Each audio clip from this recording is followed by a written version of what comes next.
Recording in progress. Assalamualaikum warahmatullahi wabarakatuh.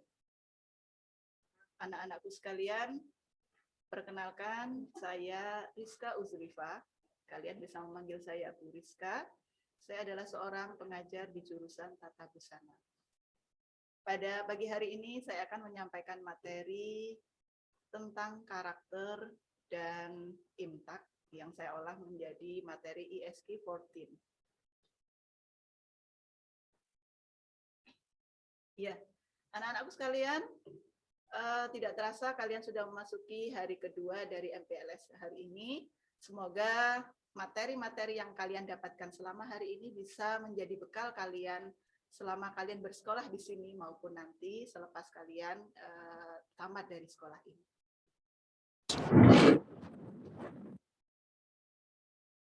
Saya akan melanjutkan yaitu tentang kecerdasan. Ya, banyak orang menganggap bahwa sekolah itu untuk mengasah kecerdasan. Ya, kecerdasannya untuk apa? Supaya nanti dia berhasil ketika lulus, dia mendapatkan pekerjaan, dia bisa hidup dengan layak. Ya, tetapi apakah benar sih kecerdasan intelektual atau intelligent quotient itu benar-benar membawa orang sukses? Ya, pada tahun 1905 ya ditemukan oleh peneliti yaitu bernama Binet dari Perancis yang menyimpulkan bahwa kesuksesan seseorang itu akan sangat dipengaruhi oleh tingkat intelijensinya. Ya, bahkan sampai sekarang pun masih marak orang-orang menganggap bahwa orang-orang dengan IQ tinggi pasti masa depannya akan cerah. Ya, sehingga ketika mereka mengetahui bahwa IQ-nya di bawah standar, mereka merasa apakah nanti anak saya ini bisa berhasil di kemudian hari? Ya, ternyata penelitian ini kemudian dilanjutkan oleh penelitian yang kedua, yaitu di tahun slide berikutnya. Nah, di tahun 1995, ya, seorang Daniel Goleman merilis sebuah buku dengan hasil penelitiannya yaitu IQ hanya menyumbang 6% dan maksimal 20% dari kesuksesan seseorang. Lalu apa yang lainnya? Ya, ternyata kesuksesan seseorang itu lebih banyak ditentukan oleh EQ, yaitu emotional quotient, yang saat ini kita kenal dengan karakter. Benarkah karakter itu bisa mempengaruhi kesuksesan seseorang? Mari kita lihat. Ya, beberapa contoh kecerdasan emosional seperti kreatif, kemudian berani mengambil resiko, komitmen, tanggung jawab, punya visi, merasakan perasaan orang lain atau empati, inisiatif, dan sensitif. Ya, jika ini kita pikirkan lebih dalam, ternyata memang ya tidak perlu orang pinter, yang penting dia kreatif, maka hidupnya akan sukses. Ya, banyak kejadian seperti itu. Kemudian orang yang berani mengambil resiko, ya, ketika seseorang itu tidak mau melangkah, berarti dia tidak mau mengambil resiko.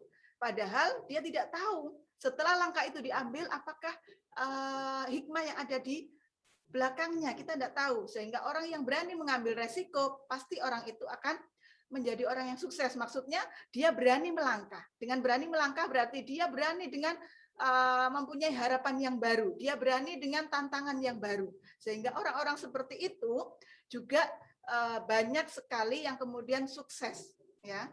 Kemudian ketiga adalah orang yang komitmen. Komitmen dalam arti apa? Dia mengerjakan dengan sungguh-sungguh apa yang dia inginkan. Ya. Misalnya seseorang mempunyai keahlian di bidang tertentu, ya, misalnya saya seperti di jurusan saya yaitu Tata Busana, ya. Kalau seorang siswa komitmen dengan jurusannya, ya, dia bersungguh-sungguh, dia mempelajari ilmu-ilmu, mengupgrade terus ilmunya, maka pasti dia akan menjadi orang yang sukses. Kenapa? Karena dia tahu ilmu-ilmu terbaru, dia mengikuti ilmu-ilmu terbaru itu, dan kemudian dia terapkan. Sehingga apa? Sehingga dari komitmennya ini, dari kesungguhannya ini, itu bisa membuahkan kesuksesan. Kemudian yang keempat adalah tanggung jawab. Ya, tidak ada orang yang ceritanya ya orang yang tidak tanggung jawab kemudian sukses, tidak ada. Ya, orang-orang yang mampu memegang tanggung jawab pasti dia akan sukses. Kenapa? Karena dia tahu resiko dari apa yang dia ambil. Ya, dia bertanggung jawab penuh terhadap apa yang dia lakukan. Sehingga orang-orang yang mempunyai tanggung jawab tinggi itu pun berpotensi untuk sukses. Begitu pula dengan orang yang punya visi, orang yang memiliki empati, orang yang memiliki inisiatif, dan orang yang sensitif terhadap suatu masalah, maka dia berpeluang besar untuk mendapatkan kesuksesan. Ya, inilah peran dari karakter itu sendiri atau emotional quotient. Berikutnya, namun benarkah ya hanya intelektual dan emosional saja yang penting? Mari kita lihat contoh-contoh berikut. Presdir Hyundai, ya Hyundai Motor Company bunuh diri dari lantai 56. Coba bayangkan, ya seorang presiden direktur, ya seperti apa seorang presiden direktur itu? Pastilah dia seorang yang kaya raya, jabatannya paling tinggi, ya kemudian kehidupannya mapan. Kurang apa? Ternyata apa yang terjadi? Dia bunuh diri dari lantai 56. Kemudian yang kedua, kenal dengan Bruce Lee? Ya, saya pernah ke ini ya, melihat patung Bruce Lee ya di Vietnam waktu itu. Ya, ternyata seperti itu ya Bruce Lee ya. Seorang apa ya, pesilat ya Mas ya. Seorang pesilat ya. Aktor ya yang ahli silat, kemudian di puncak karirnya ternyata dia meninggal karena overdosis. Ya. Apa yang dicari? Dia adalah seorang artis internasional pula, dikenal di seluruh dunia. Ya. Kurang apa? Ya, ketenaran dia dapatkan, kekayaan dia dapatkan, tetapi dia meninggal karena overdosis di puncak karirnya. Ya, apakah ada yang salah dari dua penelitian yang sudah kita pelajari tadi? Ya, kemudian yang ketiga, bos perusahaan-perusahaan besar nasional dikejar-kejar karena korupsi yang mereka lakukan. Ya, banyak sekali kalau kita saksikan sekarang. Ya, seorang bos perusahaan ya membawa uang dari nasabah-nasabahnya ya, kemudian korupsi uang perusahaannya dan lain-lain. Mereka punya uang sebenarnya, tetapi mereka masih merasa miskin sehingga perlu melakukan korupsi. Apa yang ingin dikejar? Mungkin mereka merasa dunianya kurang banyak, ya, hartanya kurang banyak, kurang melimpah, kurang untuk 7 turunan, sehingga mereka memutuskan untuk korupsi. Sehingga dari korupsinya itu membuat mereka tidak tenang. Karena apa? Karena harus dikejar-kejar oleh hukum. Ya, itu yang terjadi. Kemudian artis-artis ketahuan pakai narkoba. Ya, ini masih viral ya. Baru saja seorang artis, seorang istri dari konglomerat kaya raya, kemudian pembantunya saja ada berapa? 16 ya, rumahnya begitu mega, tetapi ketahuan pakai narkoba dan akhirnya ditangkap. Apa yang dicari? Ya, kekayaan punya, kecantikan punya, kemudian keluarga yang bahagia ada. Tetapi kenapa? Ya, dia masih tetap lari ke narkoba. Ya, mari kita pelajari lebih lanjut. Di tahun 2000, ya, seorang V.S. Ramachandran, ya ini seorang dokter ahli bedah syaraf dari California University, melakukan penelitian bahwa di otak manusia terdapat God spot atau titik Tuhan. Dari titik Tuhan inilah kemudian muncul kecerdasan yang tinggi yaitu SQ, yaitu spiritual quotient. Seperti apa sih spiritual quotient ini? Ya. SQ mencoba mencari makna hidup, ya. Siapa saya? Di mana saya, bagaimana saya harus berbuat, dan mau kemana saya. Ya. Siapa saya? Mari kita tilik. Ya. Kita ini diciptakan dari mana? Kita ini berawal dari apa? Kemudian saat ini kita berada di mana? Apakah di tempat ini adalah tujuan akhir kita? Ataukah nanti ada tempat lain yang akan kita tuju? Kemudian bagaimana saya harus berbuat? Ya, ketika saya berada di sini, di dunia ini, apa yang harus saya lakukan? Supaya apa? Supaya saat nanti saya mau ke tujuan berikutnya itu saya selamat. Ya. Jadi SQ ini mempelajari tentang itu, mengajak kembali kita untuk mengenal siapa diri kita, ya, di mana kita, apa yang harus kita lakukan, dan mau kemana kita. Merenung, ya, untuk mengetahui hakikat siapa diri kita. Ya, untuk apa sih kita hidup di dunia ini? Apakah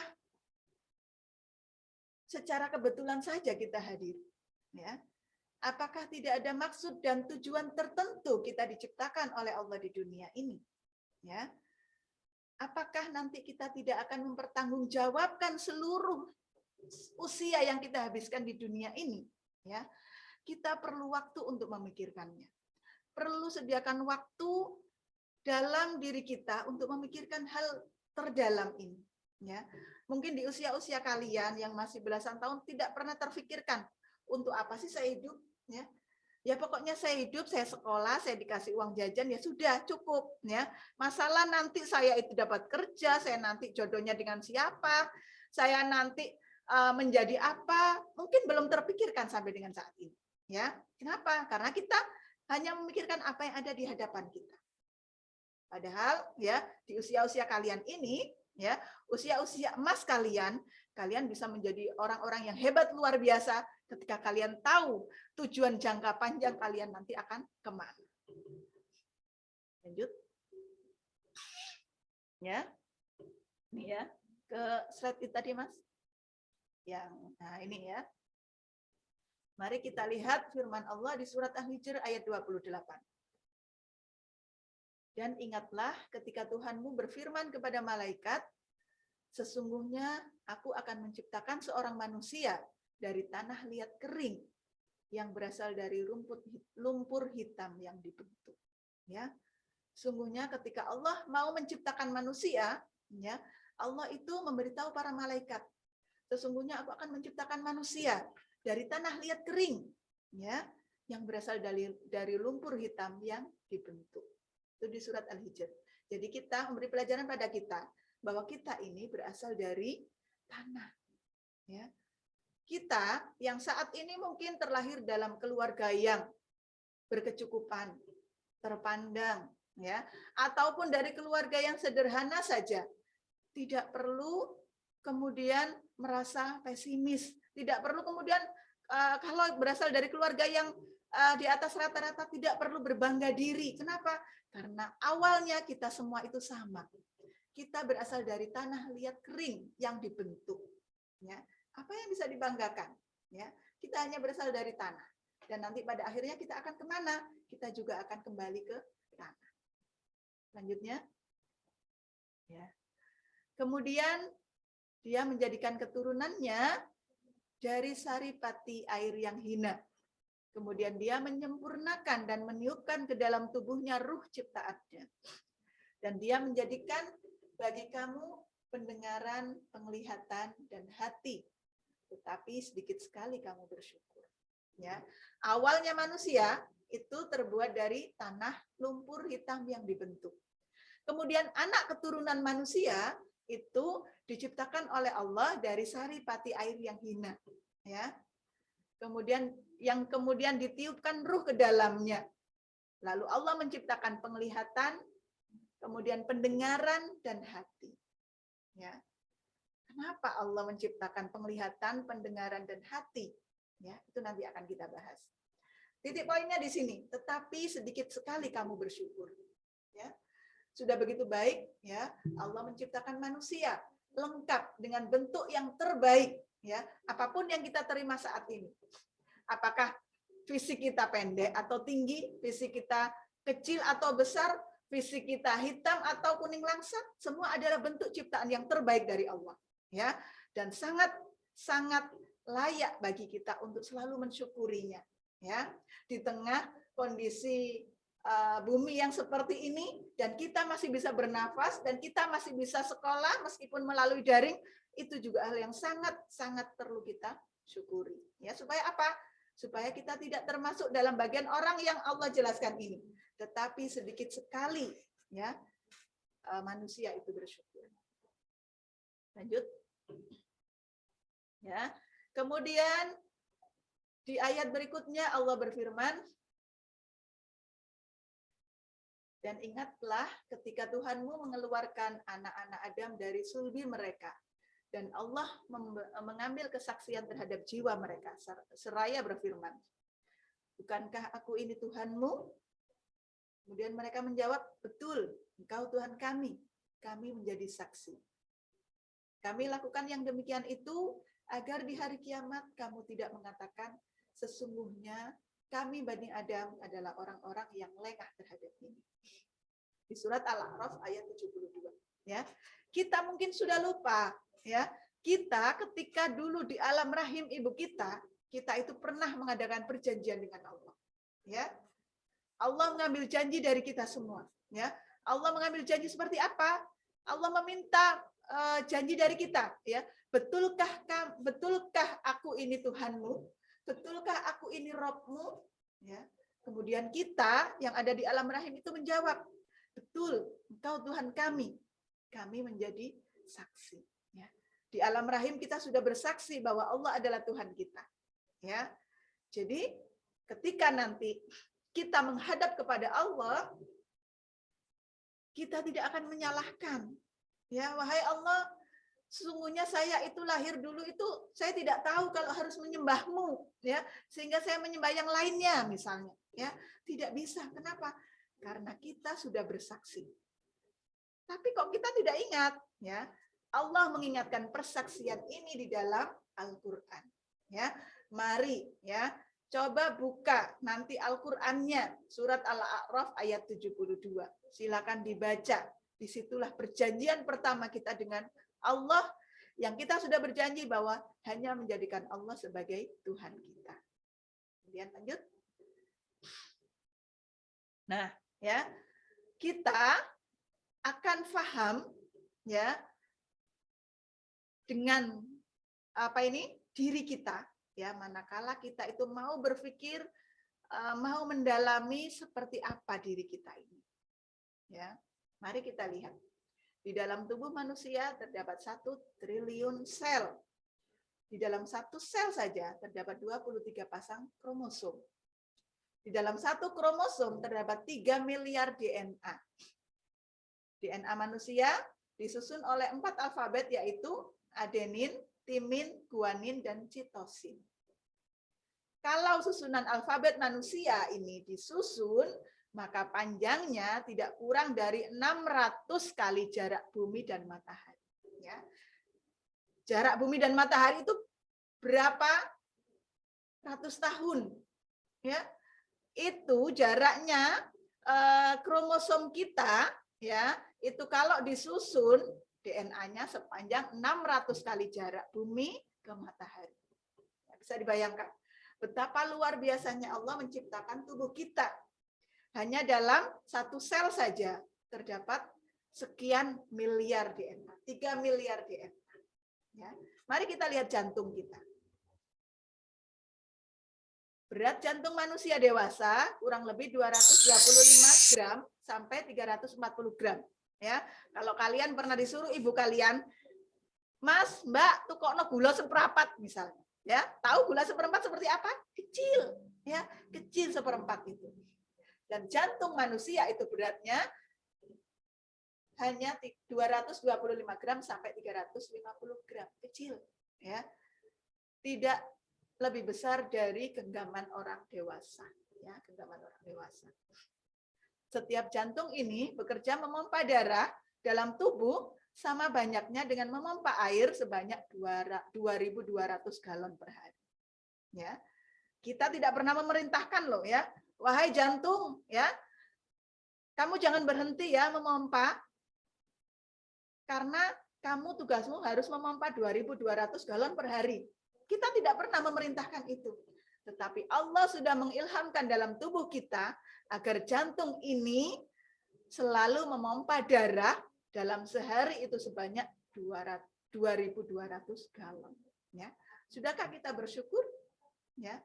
Bahkan rasa syukur kita itu amat sangat jarang sekali. Ya. Jantung kita telah bekerja tanpa istirahat untuk memompa sebanyak 8.030.000 galon.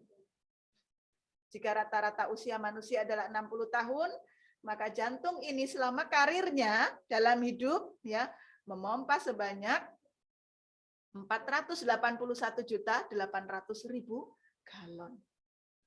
Masya Allah. Ya. Jantung kita berdetak 70 sampai 80 kali per menit untuk manusia dewasa.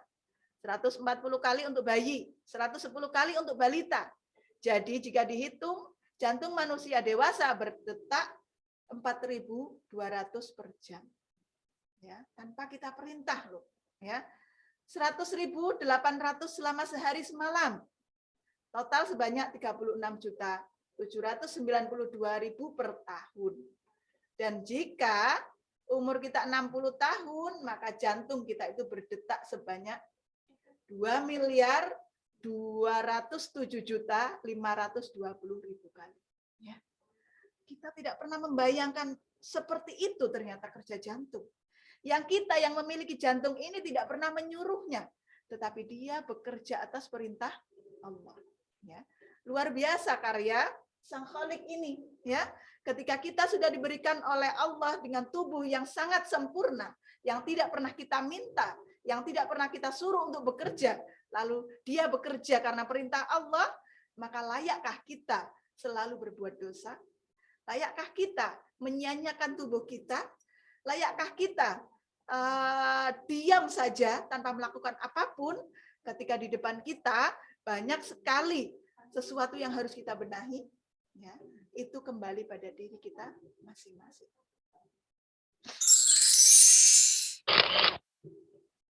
Allah menciptakan tubuh kita yang sempurna ini ada tujuannya, ya. Supaya apa? Supaya mampu memegang amanah. Ya. Amanah manusia itu apa? Yang pertama adalah untuk beribadah kepada Allah. Yang kedua adalah untuk menjadi pemimpin di bumi, yaitu khalifah. Ya. Karena manusia memiliki dua tugas utama ini, maka Allah memberikan kita yaitu akal atau al-fahmu. Ya. Dengan akal manusia bisa berpikir sesuatu yang dia lakukan bermanfaat atau tidak. Ya, sesuatu yang akan dia lakukan ini salah atau tidak. Ya, itu akal bisa memfilter, bisa memikirkan. Kemudian hati, ya, al-ikhlas. Ketika kita melakukan sesuatu, hati pun ikut serta. Ya, hati memberikan pertimbangan. Ya, salah atau tidak, dosa atau tidak itu wilayah hati. Kalau akal mungkin akan memikirkan bagaimana teknisnya. Ya, saya ingin ke sekolah. Ya, maka akal akan berpikir, saya kalau ke sekolah berarti saya harus naik motor, misalnya. Kalaupun saya harus jalan kaki berarti jam berapa saya akan berangkat. Itu akal yang memikirkan. Kemudian hati, kalau saya ke sekolah tujuan saya apa? Ya, saya adalah untuk belajar. Belajar supaya apa? Supaya keilmuan saya bertambah, ya. Supaya rasa syukur saya kepada Allah itu bertambah. Supaya saya bisa membahagiakan orang tua saya, itu adalah wilayah hati. Kemudian fisik, ya. Allah memberikan fisik kita yang lengkap sempurna, ada kaki, tangan, penglihatan, pendengaran, ya. Itu untuk melakukan amal sholih, ya. Kita semua insya Allah diberikan oleh Allah fisik yang sempurna, ya. Tidak ada yang cacat, ya. Maka dengan kesempurnaan fisik ini, maka kita harus bisa lebih bersemangat melakukan seluruh aktivitas kita. Kenapa? Karena ada banyak sekali orang, ya, dengan keterbatasan fisik tapi tetap bisa melakukan yang terbaik, ya. Tidak punya kaki tapi bisa menjadi juara lari, ya. Tidak punya tangan tapi bisa menjadi juara renang tingkat dunia, ada, ya. Kemudian fisik hanya sampai dengan bawah perut tapi dia menjadi motivator luar biasa, ada, ya. Jadi jangan jadikan fisik kita sebagai alasan untuk tidak melakukan kebaikan. Kenapa? Karena Allah sudah memberikan fisik itu dengan sempurna, yang nanti fisik ini pun akan Allah mintai pertanggungjawaban, ya. Pertanggungjawabannya itu tidak Allah minta dari mulut kita, tetapi dari jari-jari kita, ya. Dari seluruh tubuh kita, itu Allah akan mintai pertanggungjawaban. Lanjut. Nah, ya. Jadi SQ tadi ya mengajarkan pada kita bahwa dari mana kita berasal, ya.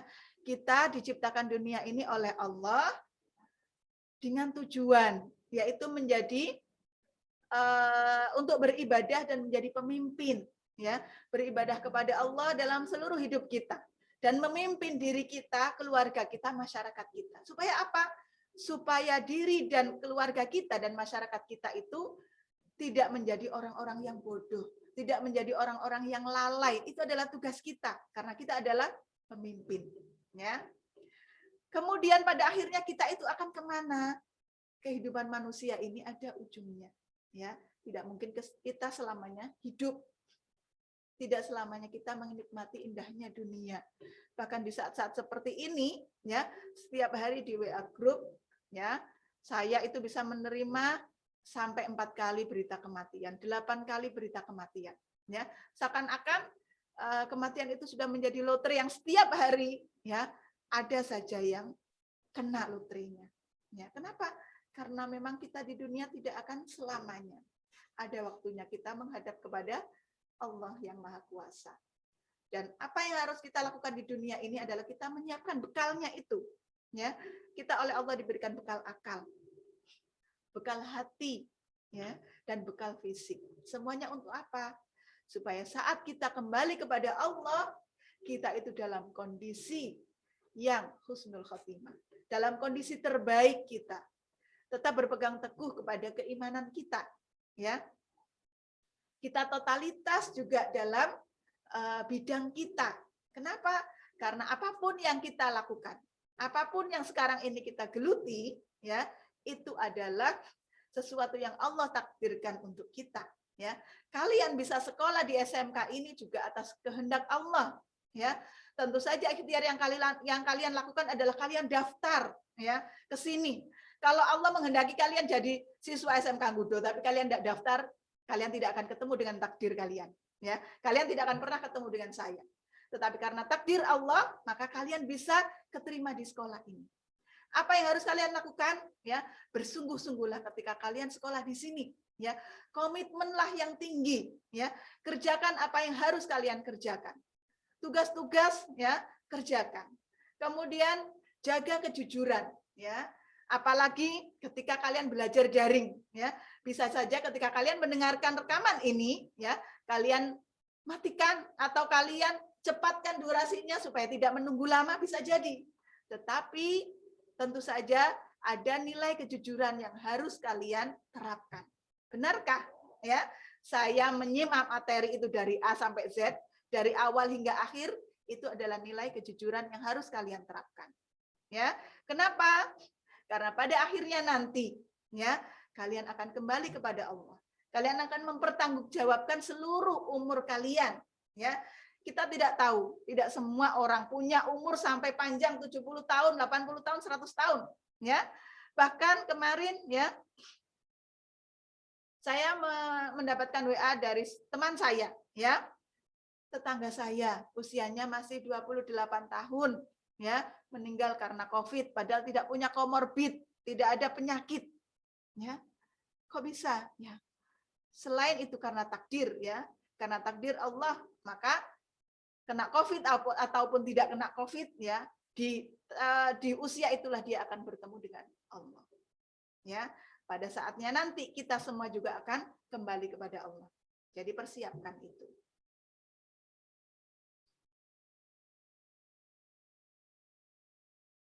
Nah, inilah tempat akhir kita, ya. Tempat akhir kita hanyalah sebuah lubang yang tidak lebar, ya, hanya ukuran mungkin setengah meter kali 2 meter. Ya, di situ kita akan sendiri, ya. Kita masuk sendiri, kemudian kita ditimbun tanah, kemudian orang-orang akan meninggalkan kita, dan di saat itulah, ya, saat langkah-langkah kaki orang-orang yang mengantarkan kita itu pergi meninggalkan kubur kita, maka di saat itulah 2 malaikat akan hadir di sisi kita. Siapa malaikat itu? Ya, malaikat Munkar dan Nakir akan bertanya kepada kita, ya, akan bertanya, meminta pertanggungjawaban dari kita. Sudah siapkah kita masuk ke lubang itu? Ya. Kalau ditanya, sudah siapkah? Pasti tidak ada orang yang siap. Tetapi kita masih punya waktu untuk menyiapkan. selagi kita masih bernafas, masih Allah berikan kesempatan usia pada kita, maka saat itulah kita masih bisa memperbaiki diri kita. Ya, memperbaiki diri yang kita tidak tahu, ya, apakah esok kita itu masih ada umur atau tidak. Apakah besok mata kita masih bisa membuka atau tidak. Apakah jantung kita besok masih berdetak atau tidak. Apakah esok pagi kita masih bisa melihat ayah dan ibu kita atau tidak. Tidak ada yang bisa memastikan. Oleh karena itu, mumpung saat ini ya kita masih bisa bernafas, kita masih bisa menggerakkan fisik kita, ya, maka lakukanlah yang terbaik. Jika anak-anakku semuanya yang saat ini sholatnya masih bolong-bolong, ya, saya ingatkan, kalian sudah balik, ya, usia kalian sudah usia balik semuanya, ya, sudah memikul tanggung jawab kalian masing-masing. Maka jangan tinggalkan sholat kalian, karena sholatnya adalah amal solih pertama yang akan ditanya oleh Allah. Bagaimana sholatmu? Ya, kalau sholatmu bolong-bolong, ya, berarti seluruh kehidupanmu akan porak-poranda. Ya, tapi jika sholatmu teratur, baik, ya, pasti kita akan menjadi orang yang teratur, orang yang baik. Ya, karena sholat adalah miniatur diri kita. Kalau sholatnya amburadul, dipastikan diri kita juga amburadul. Ya, siapkan, ya, untuk hari di mana kita akan masuk ke lubang itu, masuk tanpa teman satupun, ya. Bahkan orang yang kita cintai pun tidak akan menyertai kita, ya. Hanya amal solih kita yang akan menyertai kita di alam kubur itu, ya. Hingga pada saatnya nanti Allah akan membangunkan kita semua, ya, di hari kebangkitan, yaitu hari kiamat nanti, ya. Ya, yang berasal dari tanah akan kembali kepada tanah, ya. Apa yang kita banggakan di hadapannya, ya. Jika kita saat ini, ya, menyandang, ya, predikat anak orang kaya, anak orang terpandang, anak orang pinter, punya jabatan, siapa kita? Ya, apa yang dibanggakan? Semuanya akan terlepas satu persatu. Bahkan nama kita pun akan terlepas dari diri kita. Ya. Tidak akan ada yang dikenang dari kita kecuali kebaikan kita. Ya, begitupun di hadapan Allah tidak akan yang berarti kecuali amal solih. Ya, seperti inilah nanti kita akan berada. Ya, ingatlah siapa diri kita agar fitrah dari suara hati kita dapat kita dengar dengan jernih. Apa suara hati itu? Itu adalah suara kebenaran. Dari mana datangnya suara hati itu? Dari hati kita yang paling dalam. Allah akan memberikan petunjuk pada manusia itu melalui hatinya. Maka hati itu akan senantiasa bisa menerima petunjuk kalau hati itu bersih. Hati bersih itu dengan cara apa? Dengan senantiasa melakukan istighfar. Ya, tidak ada orang yang tidak pernah melakukan salah. Tidak ada orang yang selalu benar dalam seluruh hidupnya, tidak ada. Ya, tetapi setiap orang yang bersalah punya kesempatan untuk bertaubat. Setiap orang yang bersalah punya kesempatan untuk memperbaiki diri. Maka istighfarlah. Ya, jika dianalogikan, hati kita itu seperti sebuah kaca. Ya, ketika ada dosa yang kita lakukan, maka terbentuklah titik noda di dalamnya. Ada dosa lagi, maka titik lagi tercipta. Ada noda dosa lagi, maka terciptalah titik lagi. Sehingga ketika makin banyak dosa itu kita lakukan, maka hati itu sudah buram sekali. Ketika hati sudah buram, akan sangat sulit petunjuk dari Allah itu datang menghampiri hati kita. Oleh karena itu, ya, bersihkan secara berkala. Sholat 5 kali itu adalah pembersih dari hati kita. Ya, supaya apa? Supaya suara hati kita itu akan tetap bisa kita dengarkan. Ya, suara hati yang mana? Ya, suara hati yang ketika kita melangkah salah itu ada yang protes. Jangan, itu dosa. Itu adalah suara hati. Jika dalam hatimu tidak pernah ada rasa protes, ya, kamu mau melakukan apapun, ya, kesalahan sebesar apapun hatimu tidak protes, berarti perlu dipertanyakan. Berarti suara hatimu itu sudah hilang. SG ya, atau spiritual question atau God spot itu sudah hilang. Sehingga tidak ada lagi yang memberikan secercah kebenaran. Ya. Jadi asah terus ya supaya suara hati itu tetap bisa kita dengarkan.